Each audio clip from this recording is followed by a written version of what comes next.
Swinowski with Rubble Road Soapstone Kits, and today I'm going to work on the small orca. I'm going to use 3 pieces of sandpaper to do my shaping on this rock here today. You'll notice I have a bin with some water. This is going to trap all my dust and the mess that I make in this area here, so it makes for an easy cleanup. So if you want to pull in, I'll show you how I do my step-by-step orca here today. Okay, so here we have the 2D silhouette of the orca. Pick that up, feel it. Soapstone gets its name from its texture, the way it feels in its natural state.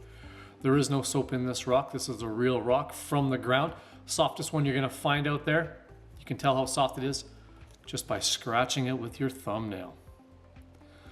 So we're going to do some shaping on this orca here today with a piece of coarse mesh.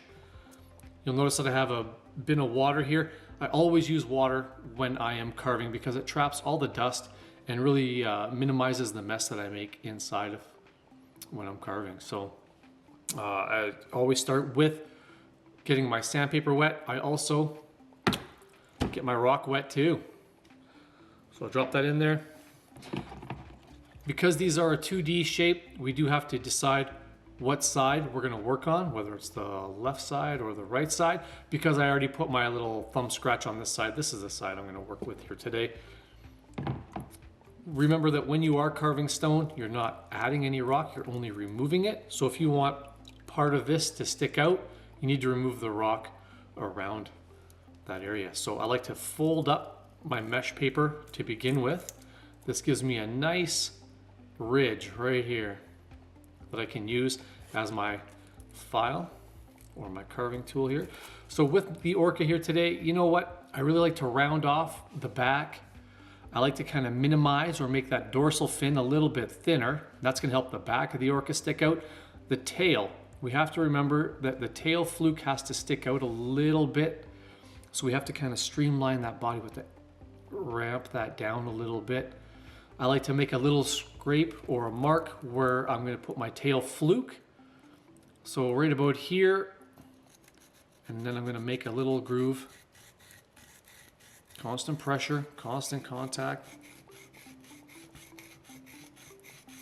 Carving into that stone. Okay. Nice little gouge in there, nice little groove. So this is going to be the tail fluke for the orca here. I'm going to leave this alone for now and concentrate my efforts on the front part of the orca here. We have the front flippers, and then the dorsal fin, so the pectoral fins. I kind of like to accentuate those by making a couple grooves on the side. And it might be a little bit pointy, but we can always round that off as well.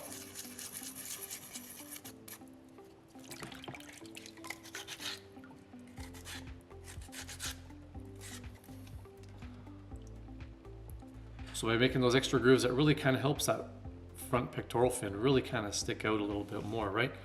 The dorsal fin as well. And for that, I just kind of continue the line onto the back, right?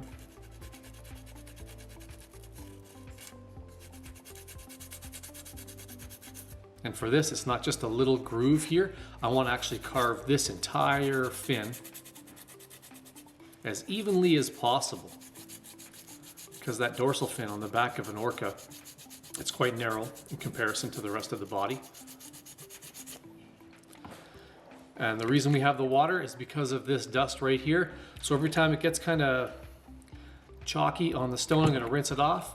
I also rinse out my sandpaper because as that starts to fill up, it makes it less effective. If we keep on rinsing these out, keeps all the dust in here, gets that grit out, and it's just going to work way more effectively for us here, okay? Constant pressure, constant contact. Now we still have 2 more sandpapers to go through, but this is where we're going to do all of our shaping right now. So don't worry about any scratches that you're making on your stone with this sandpaper. The next 2 sandpapers will help us get rid of those scratches and really help bring out the natural color of the stone as well. I kind of find stone carvings like having a picture that's out of focus. Once we start to smooth it out and polish that stone, then you really start to see all the colors and all the little nuances of that stone in a clearer image. It's pretty great.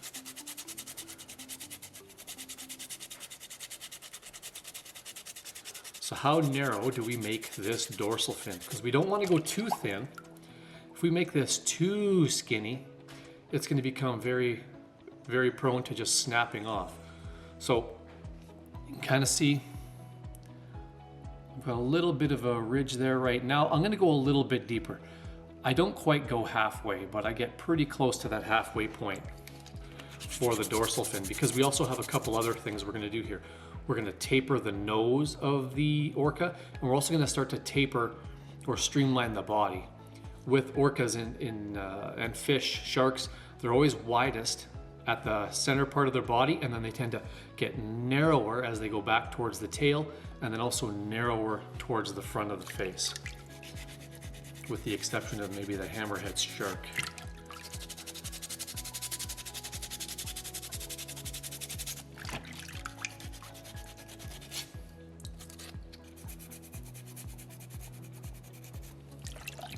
Couple scrubs, and then what I'm also trying to do is I'm trying to make sure that this ridge right here is about the same thickness all the way across. I don't want it really narrow at the top and then super wide at the bottom. I want to try and keep it roughly the same thickness. You could have it a little bit narrower at the very top if you wanted to, but at the same time, you don't want to make it too thin.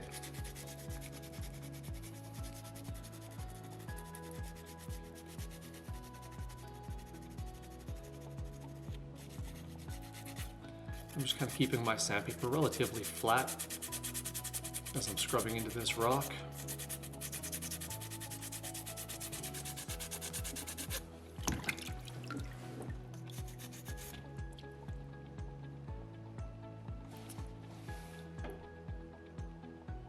Not quite halfway, but getting close too. So I think I can start to streamline the nose, and then I'm going to also start to streamline the body here. I'm going to try and stay away from the front pectoral fins. I kind of want these to stand out a little bit. I want them to flare out, so I'm going to leave these alone as I narrow the face of the orca. And I'm also going to go over the edges here. We have some very square, blocky edges here on the top. We can round those off as we're narrowing this as well. Making sure I have a good grip on my stone.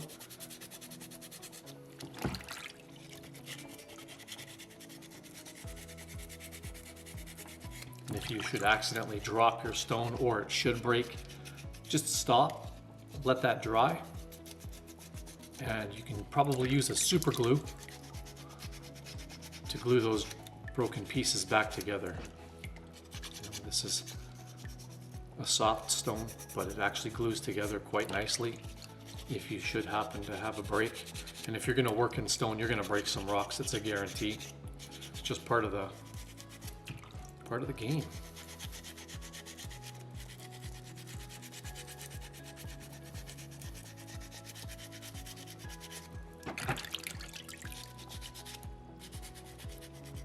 Just kind of rounding off that square blocky edge here, tapering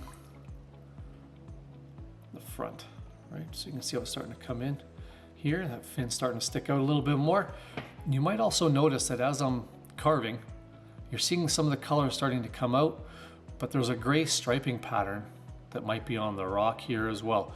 We want to make sure that even if we're not going to carve too much into that, we still want to get rid of that gray striping pattern. We want that natural color to come out on that stone. And the only way to do that is to kind of scrub that out. So we're going to continue working. You may as well start to taper and streamline the back of the whale here as well.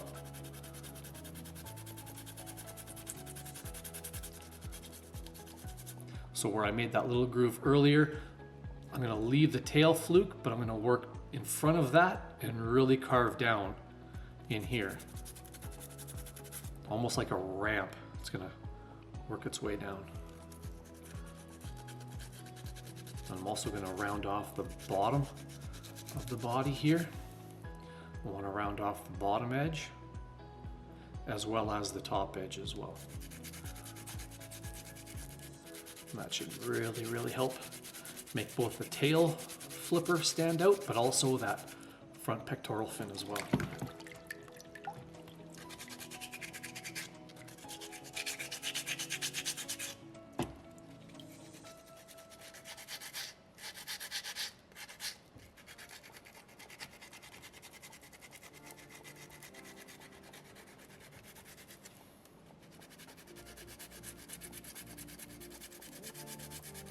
Working on that little back ridge here. I just want to round off the back. I don't want to carve into the dorsal fin or the flippers, so I'm just kind of concentrating my efforts there. So I'm not carving into areas I don't want to.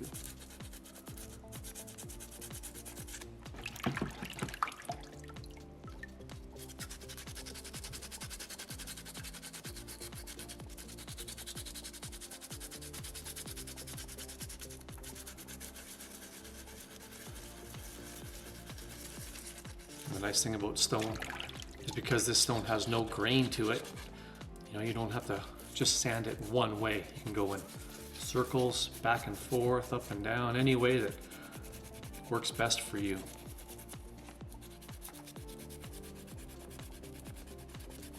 You pretty much want to make sure that you're seeing that dust.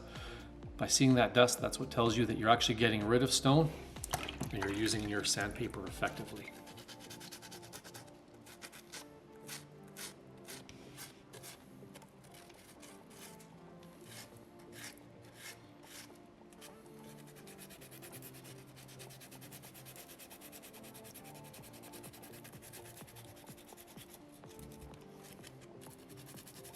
And I'm just kind of also working at getting rid of that gray striping pattern.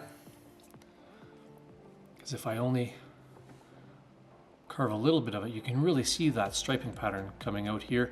You really want to make sure you get rid of that, especially with sandpaper number 1. If those are still there by the time we go to sandpaper number 2, it's actually going to be tougher for sandpaper 2 to get rid of them because we're getting smoother as we go to these other stages.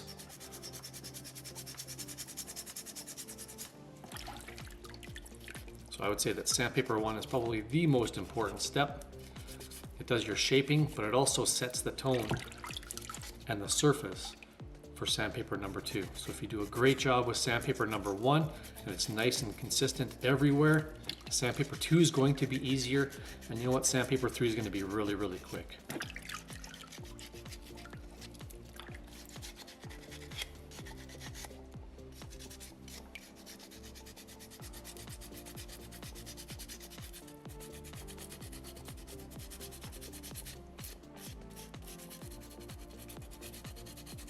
Concentrating on the nose.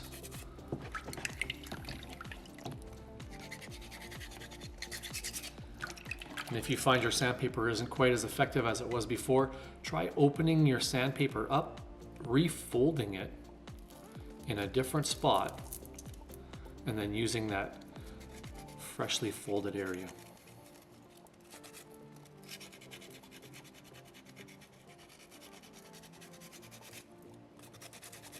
Making sure I'm getting rid of all those gray stripes everywhere. I want to see this natural stone coming through. Don't want to see those tooling marks.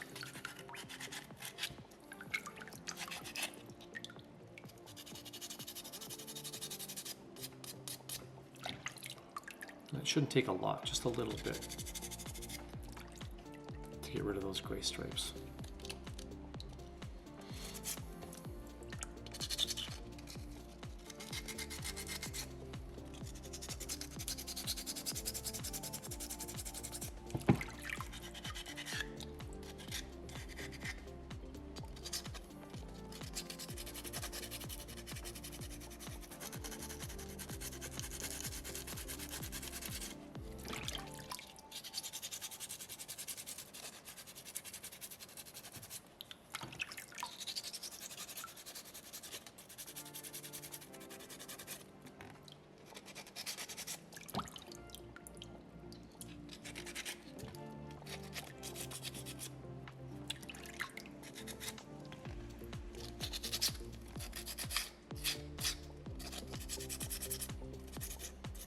I'm always staying above my bucket. That way the vast majority of my water falls back in there. But even if I should accidentally drop my stone, it's gonna fall into my water, which is gonna be less harmful than the floor. So that's why I always try and stay above my bucket as much as possible.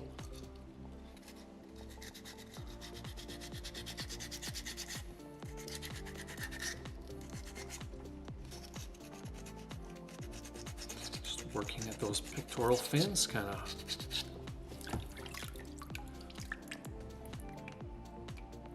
as I kind of taper the front, those grooves kind of disappear, but you can see how I'm tapering the body down to help make that back tail fin stick up a little bit more.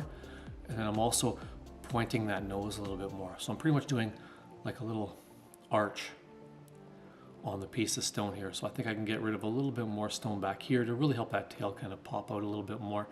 And I'll probably get rid of a bit more stone just around the front pectoral fin, just so they can stick out a little bit more as well.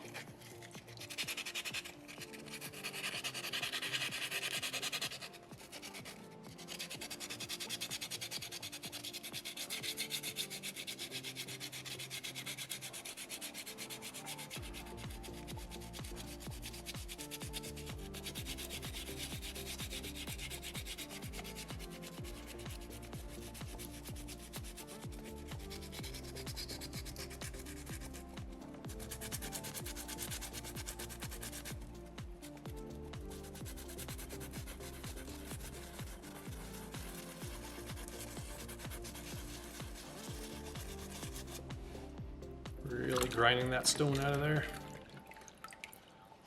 And if you want to make it a little easier for you to hang on to, you can fold that sandpaper up 2, 3, 4 times just to make it smaller and more manageable for you to hang on to.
We can follow the streamline of the body to the tail.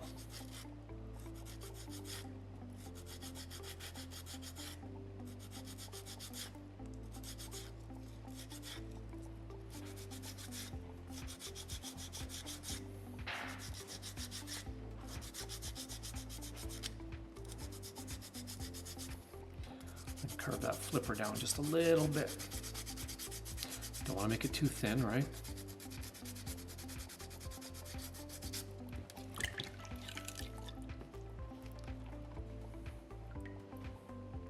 I'm following that the streamline of the body all the way to the point so that tail sticks out just a little bit more, you know, gives it a little bit more detail. We're going to make this a little bit thinner here.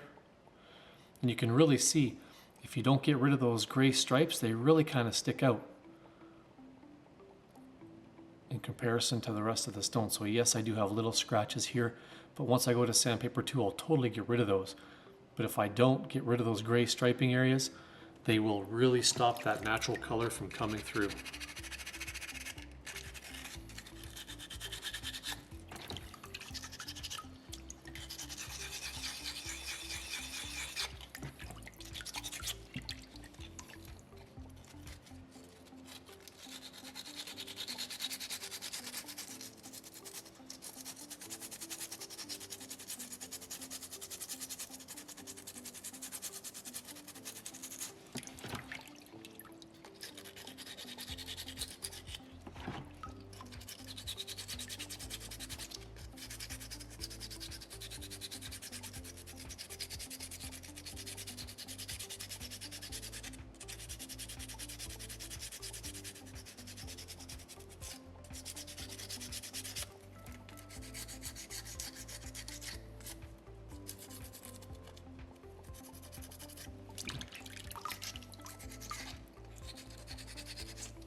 And as I'm kind of working, I'm just looking for any deeper scratches. Like if they look really deep and really edgy, I just kind of want to make them a little bit shallower so they're not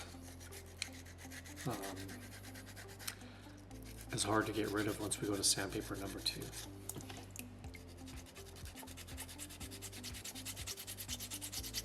Just gonna thin out that tail fin a little bit. Maybe make a little notch right here. Help make that fluke in the tail, you know?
And then even though I didn't carve this side, I'm still going to get rid of those gray stripes on there, the tooling marks.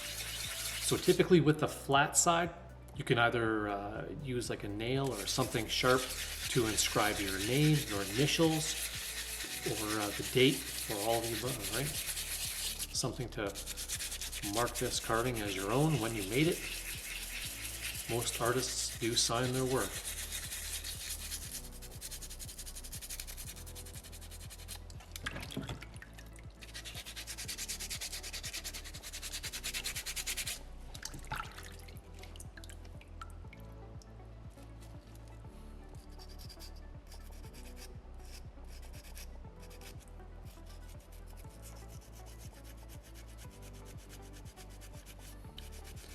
Kind of putting some finishing details on that tail fluke.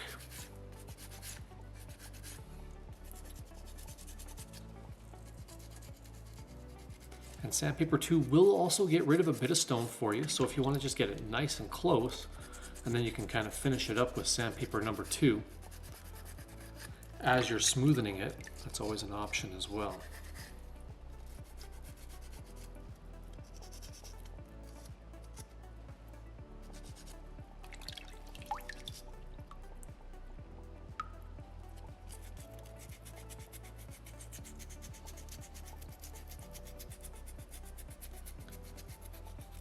Checking my carving, different angles.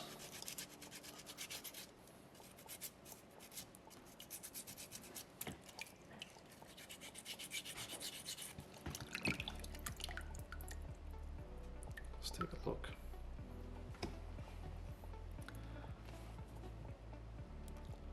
So I've got some tail fluke sticking out here, right? Dorsal fin is narrower. Pectoral fins are still sticking out. If I turn it kind of sideways, I'll flip it around. So you can really see how the pec fins stick out, back tail fluke. And I've got a nice kind of ramped or angled look to the body here. It's widest in the middle, but then getting narrower at the front and then towards the back. I think I'm pretty happy with that. So I'm going to start with sandpaper number 2, and I'm going to start to get rid of the scratches that I just left behind with sandpaper number 1. So once I go to sandpaper 2, I'm going to knock that water out of that paper. Just set it off to the side. You might want to keep that close by. Sandpaper number 2 is a 320 grit, even has the number 2 right in there. You're going to want to make sure that you also put that in the water. Remember that the side with the paper where you can see the writing on it, that's just paper. Make sure you're scrubbing the stone with the opposite side. Once I go to sandpaper 2, there is one thing I try not to do, and that is I try not to scrub my stone on the bottom of my bucket. Because as we use that first sandpaper, bits of this grit are going to fall off. You can see every spot where I folded my sandpaper, grit fell off of there, and it's now at the bottom of my bucket. This is silicon carbide, and it's actually harder than the stone you're carving. So if you continue to scrub your soft soapstone on the bottom of the bucket against that hard silicon carbide, it will be putting small scratches back on to your carving. So I just try and dip my stone in the water. And then with sandpaper number 2, we're going to get rid of all the scratches we don't want to see before we go to sandpaper 3. We can do a little bit more shaping with this. But one thing you should notice is the texture gets really, really smooth. If there's any scratches in there, you're going to want to make sure you get rid of them with sandpaper number 2.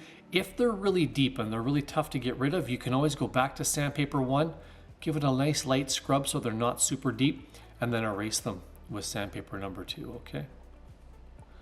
So if I have a couple little stubborn scratches there, you can always just fold your sandpaper just like we did with sandpaper number 1.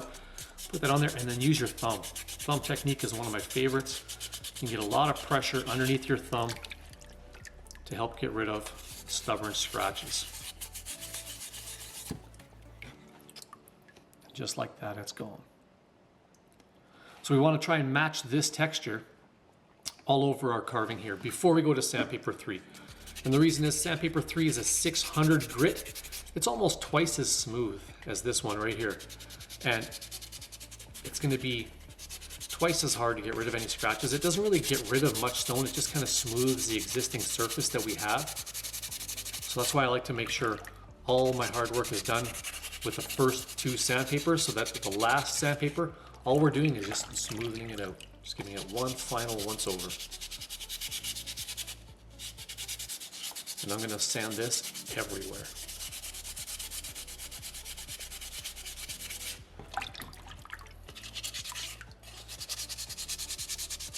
So I know, so I'm opening it up. I'm going to tuck it into those corners. And then I can actually keep my fingers pushed against the back of the dorsal fin and the back of the orca. So I'm kind of sanding 2 different spots at once.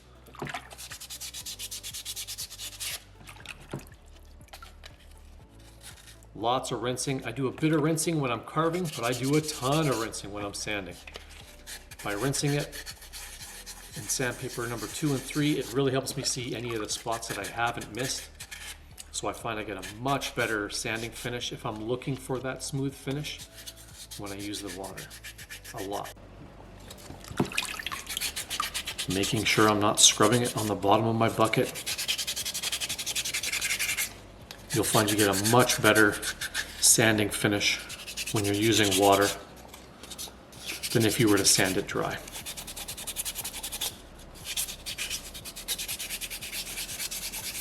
Water isn't traditional for soapstone carving, but it's definitely functional.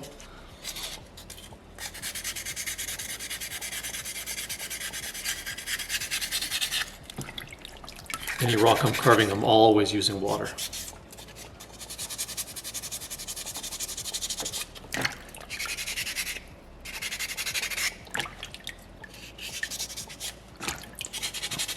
So now those little grooves we made for the tail fins, all those little smaller areas are going to be the toughest spots to get to, the most tedious. Just take your time. Thumb technique, right?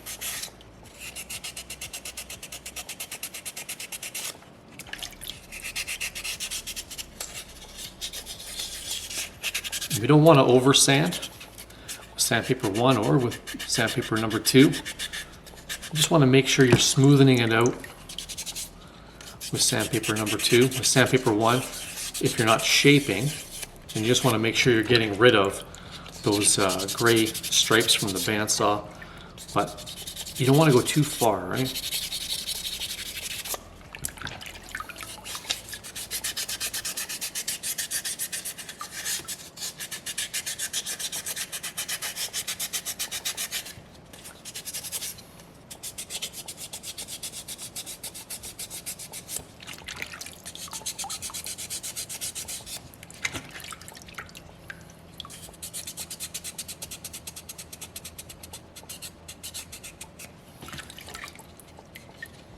So for any little kind of 90-degree corners, you can always fold your sandpaper up again. Give yourself a little wedge shape and really kind of get it into those hard to reach corners where your fingers can't get to.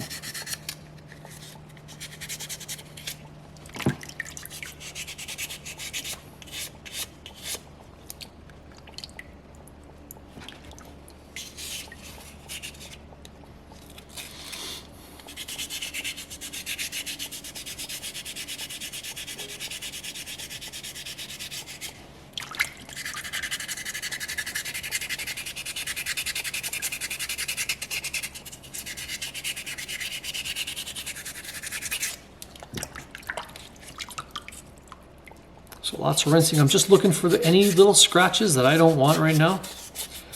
And I'm pretty close to finished with sandpaper number 2. Good rinse.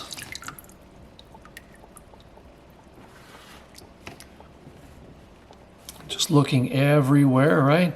So if you see any little scratches, now's the time you really want to make sure you get rid of those. Because once we go to sandpaper number 3, it's not going to be as effective at getting rid of those scratches.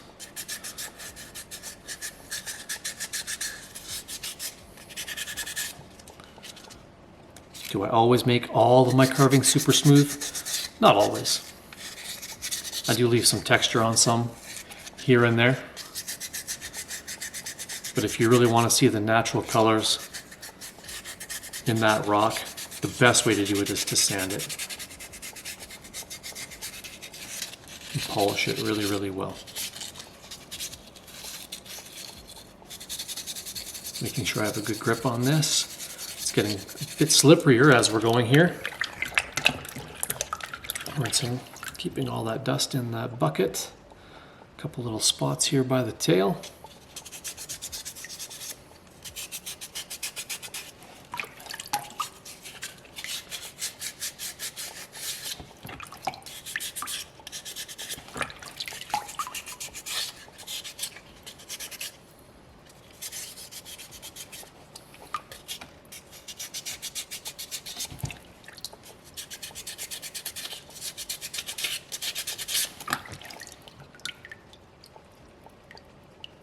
Can even feel it too. You can use a touch to kind of give you an idea if it needs more sanding as well. Because it definitely is a textural difference once we're going to sandpaper number 2 here. That feels pretty good. And as I'm moving it around, it looks pretty good as well. I think I'm happy with sandpaper number 2. So I think I'm gonna switch over to sandpaper number 3 now. So again, with sandpaper number 2, I kind of just set that off to the side just in case once I go to the 600 grit. If I start sanding it and smoothing it out and I see any scratches, I might need to go backwards a step just to kind of get rid of that. But again, making sure not to scrub it on the bottom of the bucket. I want to be putting any scratches in here. I'm trying to take them out and smooth this rock right now. 15, 20 good scrubs.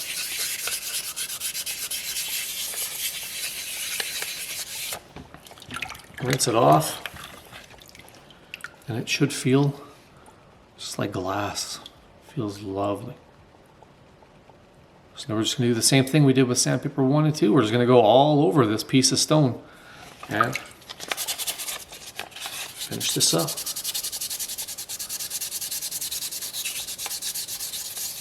Making sure you have a good grip on the stone, staying above your bucket area right now.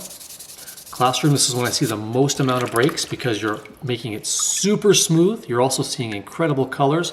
You want to show your classmates. Try and stay by your bucket area. This will minimize any breaks near the end of the class after all your hard work.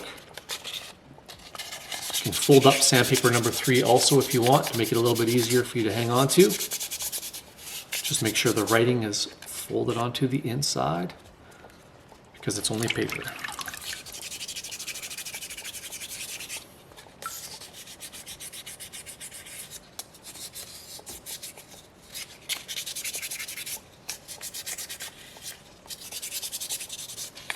All around that dorsal, or the pec fins.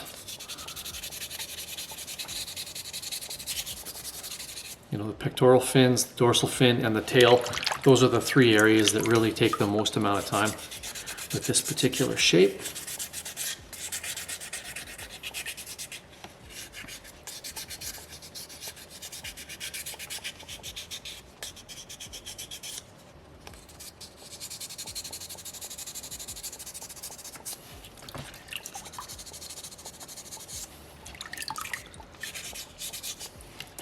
And all those beautiful colors that you're seeing in your stone are all there because of the minerals that are in this rock, along with the metamorphic process that it goes through changes with heat and pressure. So it's all those things combined that once you sand, you really start to bring out, and you can really see them in the natural beauty of this rock.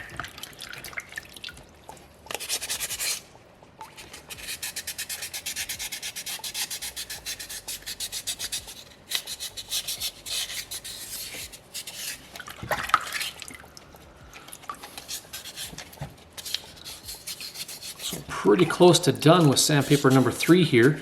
As I was saying, if you did a really good job with sandpaper 1 and 2, sandpaper 3 is actually really quick. It's just a quick once over. When I'm completely finished with all 3 sanding stages, I'm going to take my carving, I'm going to go rinse it off in clean water. I want to get this dusty water off of my carving. I want a nice, clean, dry surface on this stone before the very final oil is applied. And that is the very last step to this particular carving. It's just a quick finishing oil after that. So once it's dry, I usually let it sit overnight. Apply it with either a Q-tip or a cloth. Let that sit for at least 2 hours, just to kind of let that oil penetrate into the stone a little bit. And then just wipe off any excess. You can let it sit for 5 or 6 hours if you have the time. And just wipe off the excess and you have your very own finished soapstone carving. But it has to be dry, it has to be clean. If you were just to leave it the way it was, let it dry, all the dust that's on here would still be on it when you oil it, and then it kind of gets into that oil and it tends to leave a not as nice finish on there. the dust particles will fall off and it leaves pit marks on your stone. It just doesn't look that good. And it has to be dry because oil and water don't mix, of course. And the oil tends to go to almost like a milky color if the stone is still wet. And then you have to sand it all the way again to get down to the bare stone before you can reapply. So it just adds more time to your process. And that's what stone carving is. It's a process. It's not one thing that you're going to do to shape this rock and smooth it. It's multiple steps. The nice thing about the soapstone, because this rock is so soft, we only need 3 steps. And we can shape and smoothen this rock.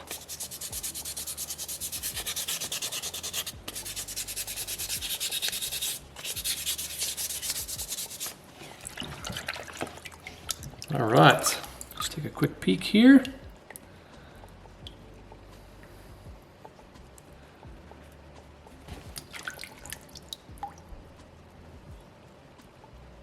Feels pretty good.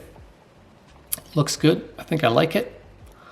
I'm gonna go rinse this off and get it dry so I can do the final oiling.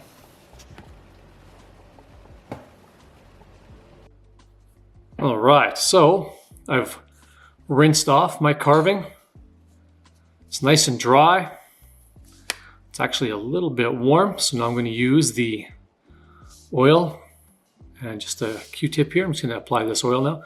So I typically like to oil the flat side first. Then I'll flip it over and finish by oiling the worked side.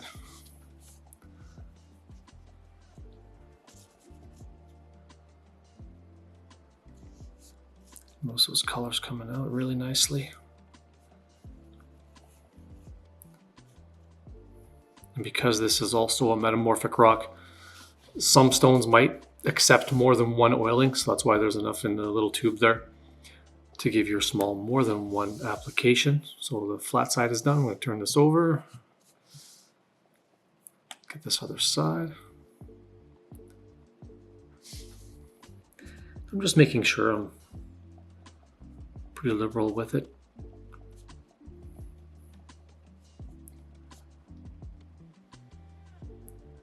And this is what's going to make that natural color stay out now.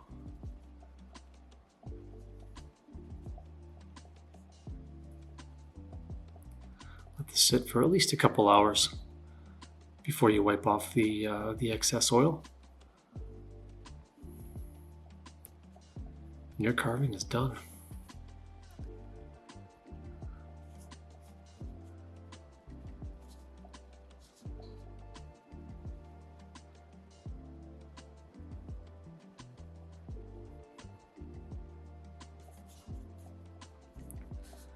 All right, just make sure you turn it around, check it from every angle.